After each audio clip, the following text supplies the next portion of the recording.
you matter. There's a reason. I want to make sure you understand the reason. The reason why you matter is because you'll never have, you'll never be, you'll never do. You are powerful beyond measure. Your daddy wasn't in your life. Your mother wasn't in your life. I don't know. You didn't have a mentor. I don't know. But you may have never heard someone look you in your eye, look you in your soul, and tell you that you not only matter, you're powerful. I want you to take your life to a whole nother level. I want you not only to understand you matter, I want you to go in that mirror and say, I matter.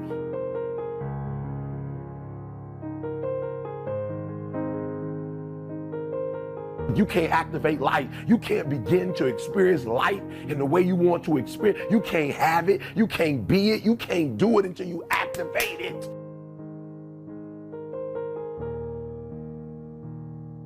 It's all in there. All your gifts, all your talents, everything you need to do to be what you've been called to do. What you've been birthed to do, you can't do until you activate it, until you recognize you matter. You're powerful beyond measure. You will fail at some point in your life. Accept it. You will lose. You will embarrass yourself. You will suck at something. The point is, every graduate here today has the training and the talent to succeed. But do you have the guts to fail? If you don't fail, you're not even trying. To get something you never had, you have to do something you never did.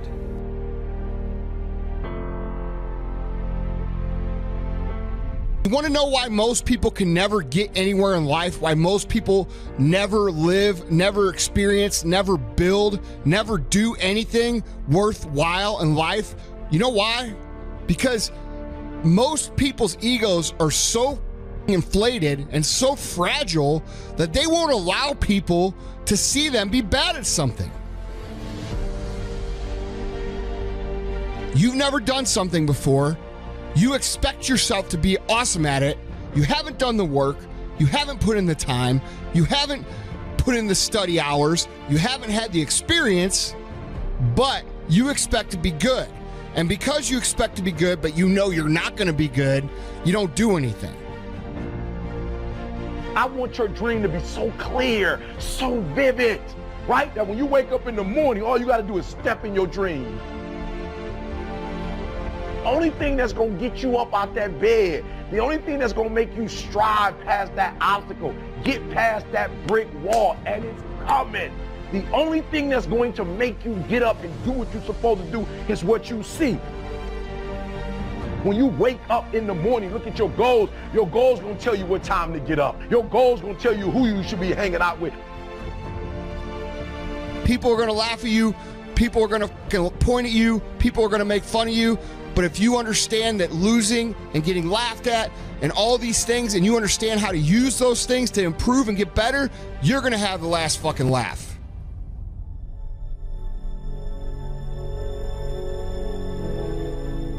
Most people think it's, well, maybe I didn't really want it, or maybe it's a prioritization thing. I'm like, no, it's just that sometimes when we lose touch with what we want, because we're not putting it in front of us often enough, you have some goals and you've mapped those goals. Bring back your visualization practice. When you first had that goal or that dream, that big desire, I bet you sat in bed and you thought about it and you dreamed about it and you could practically taste it. It was a goal you were going to go after, and it showed up in your dreams, it showed up when you closed your eyes, it showed up when you talked to other people. That's a real fire goal. That's where an emotional sort of anchor sets in for making a goal important. When not only do you visualize yourself doing it, but struggling through to make it happen. Everybody's got a dream. Everybody's got a goal. What's the plan? And your plan has got to have something I call the C5 complex. Your plan has got to be clear, concise, compelling, consistent, and committed. You've got to have a plan. And when you're trying to do something that you're truly passionate about, there is no plan B. What are you going to do with the rest of your life? That's a trigger.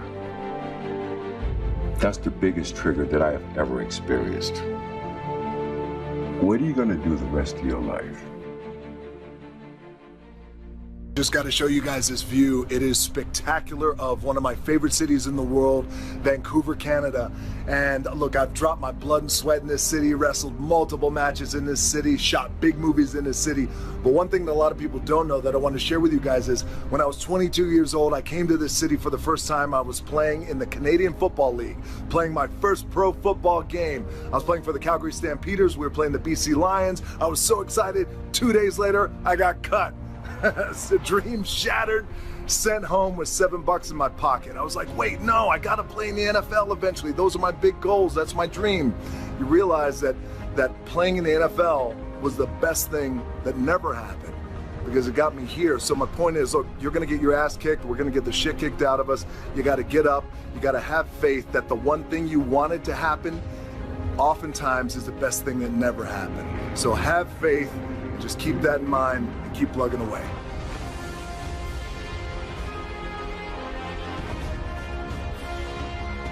You cannot give up because it ain't what you see. You cannot give up. Never, ever, ever give up. You can't let them get you down. You can't let the critics and the naysayers get in the way of your dreams.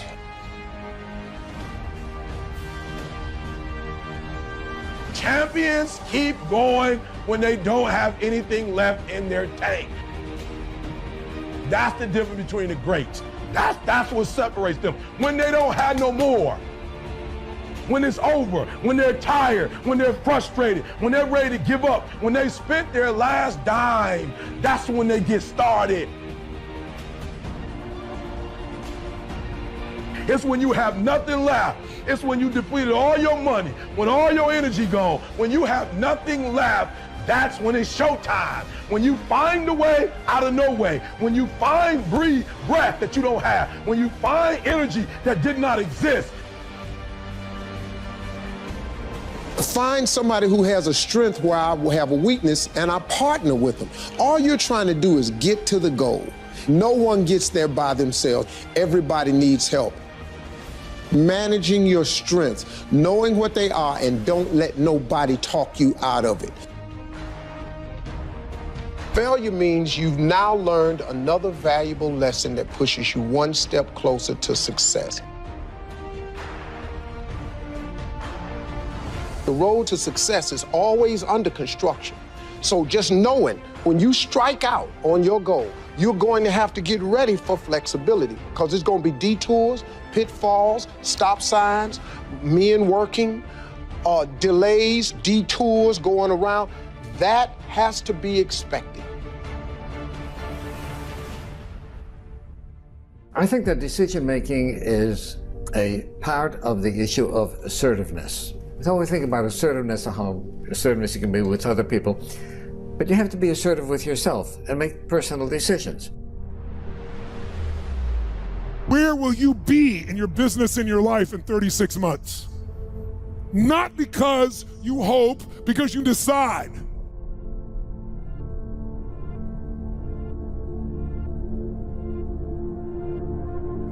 Everyone in this room knows how to create. You're not a manager of your life, you're a creator of your life, or you wouldn't be in this room. How do you create your life? You get hungry for something, don't you? Who has done something in your life that once seemed difficult or impossible, and now it's part of your life? How did you do it? You created it 3 ways. Number 1, You decided there's something you wanted so bad that you unleashed all your desire. You became obsessed with it. If there's something you once envisioned and now it's real, it's because you didn't just envision it, you brought so much emotion to it that now it's in your life. It was once a dream, it was once a goal, and now it's in your life. May have seemed impossible at one time. So how did you do it? You started with a concrete vision of what you wanted and you focused on it continuously, didn't you? Wherever focus goes, energy flows. You envisioned something, you got clear about it, and then you started thinking about all the reasons why you wanted it. You got excited about it. Said, this is what's next for me now. Decision making is the power. Now, there's 3 decisions you're making every moment of your life and of your business. But the first decision you're making every moment of your life that affects your life and business is what are you going to focus on? Because whatever you focus on, you're going to feel. Because some people focus on what they can't control every day. Can you predict, if you're focusing every day on what you can't control, how you're going to feel about your life or your business? You're going to be overwhelmed, you're going to be depressed, you're going to be frustrated. When you have a desire to do something, the first thing you ought to recognize is most of the desires come from animalistic traits. So the first thing you should do is think as to why you should not do it. I want this. You may have dreamed about it, thought about it, talked about it. But when you focus on something continuously, something magical happens. You get insights, don't you? You overhear a conversation and you hear something you wouldn't have heard if you didn't have that outcome or goal that you wanted so badly.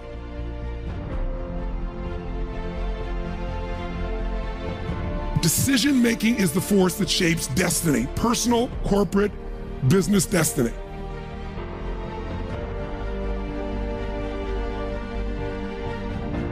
Our decisions are good or bad determined by how we made them, not what the consequences were.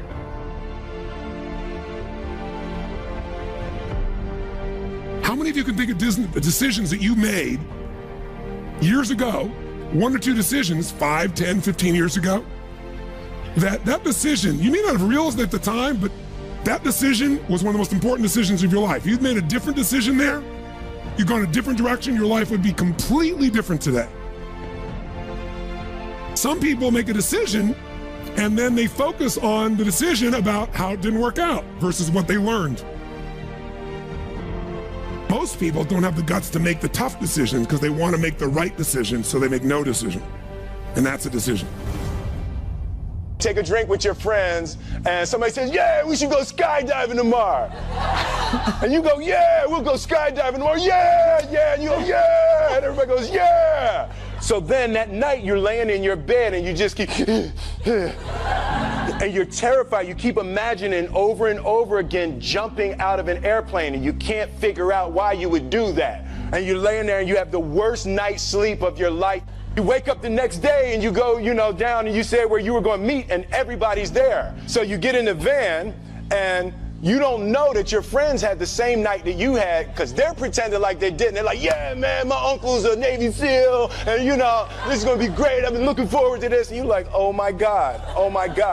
And your stomach is terrible. You can't eat and everything, but you don't want to be the only punk who doesn't jump out of this airplane.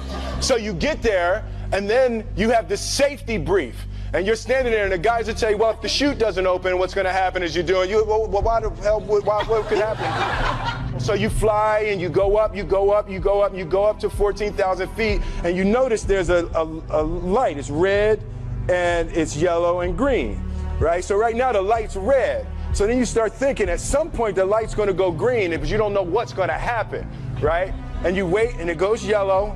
And the light goes green, and somebody opens the door, and in that moment you realize you've never been in a freaking airplane with the door open. And you go, and the guy walks you up to the end of the thing, and you're standing, and your toes are on the edge, and you're looking out down to death. And they say, on 3, and they say, 1, 2, and he pushes you on 2 because people grab on 3. And you go,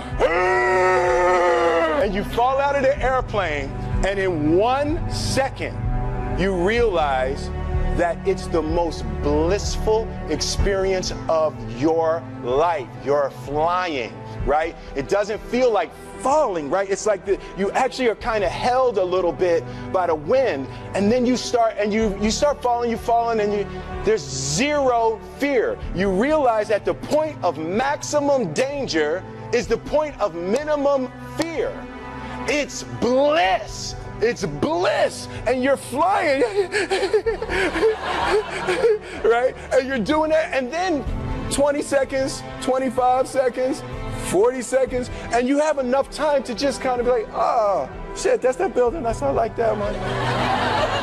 Oh, you can see the ocean. And the lesson for me was, why were you scared in your bed the night before? What do you need that fear for? Why are you scared in your bed 16 hours before you jump? Why are you scared in the car? Why could you not enjoy breakfast?